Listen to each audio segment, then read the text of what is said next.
tèmi ẹ káàsán lórí movie review segment la wà ṣe sí ONIYANGI.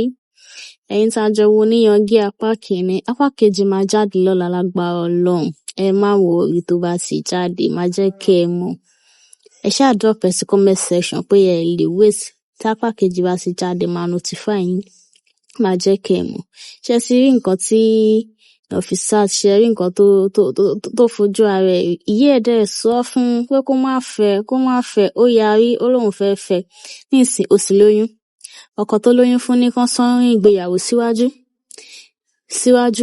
Àṣé yẹn ti ń fẹ́ lòmíì tí ìyẹn ò mọ̀ wípé ọkọ òun tóun fẹ́ ti ń fẹ́ lòmíì. Wọ́n dẹ̀ ti mọ́jà ìyàwó síwájú o.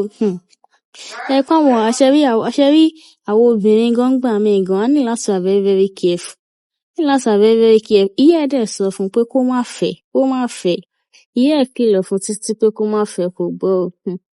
Àti ìmọ̀ nǹkan tó máa ṣẹlẹ̀ lápá kejì báyìí tó ẹ ṣá mọ̀ pé ó ti lóyún.